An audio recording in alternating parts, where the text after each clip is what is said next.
हम तोरा के घरे जाके कहनी तो तेजी डेरा जमा दिली है। बाबूजी भाई क्या सोचिलो रे?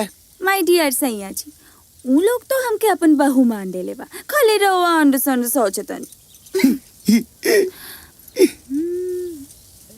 हम का सोचतनी बताई? और तनी किसके धरी हम बतावतनी।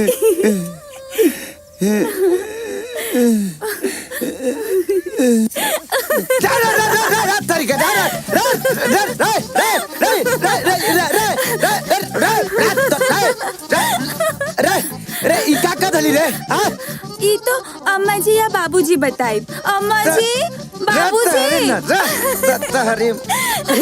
बिटिया ई का हाल बनले बड़ू?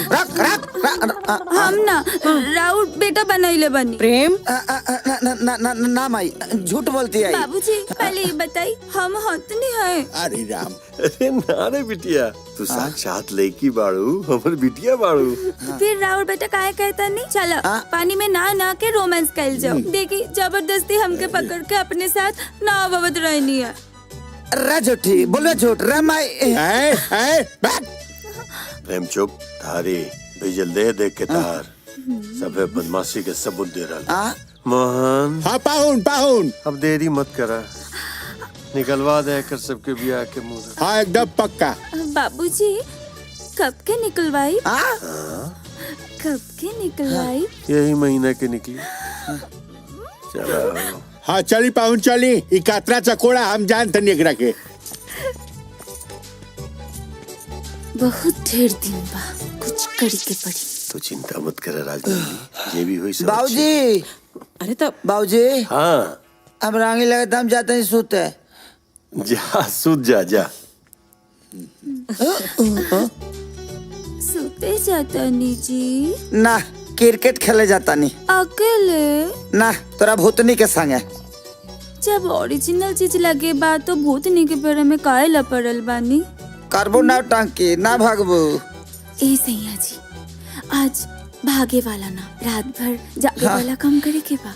अपना कमरे में ले चली, चाहे हमारा कमरे में चली।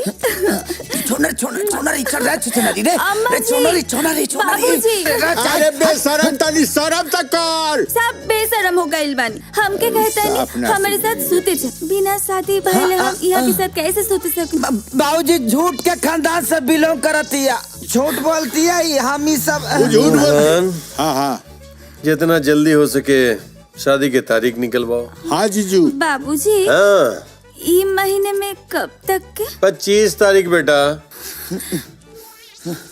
अभी बहुत दिन बा, टाइट करी के पड़ी।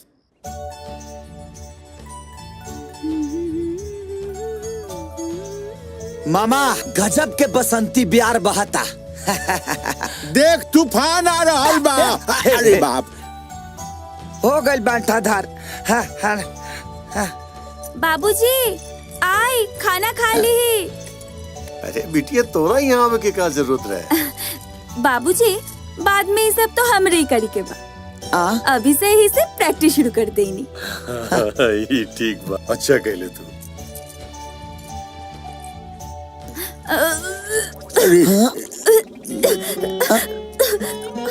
बाबूजी देखी तने मुनी घाम का लागल लाहे के टोटा पोटा फेंक देलस। ए बेटा देख तेरा तबीयत ठीक नहीं लागत, तू थोड़ा बैठ जा, ओकरा बाद तू घरे चल जिया। बेटा बाबूजी ई तबीयत खराब होके वाला उल्टी ना हो।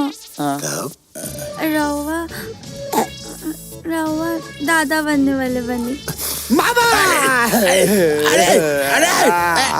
अरे तो चल के हम जानते नहीं। उतर नीचे, उतर। हे भगवान उठा ला हमरा के ना, हमरा के ना है झूठी का उठा ला। अच्छा चुप।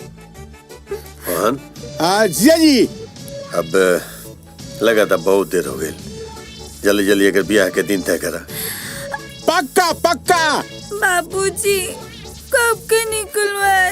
ए नहीं निकली बेटा, बस 1 हफ्ता के भीतर के निकली। रे तारी माई के पर्रा कर रे।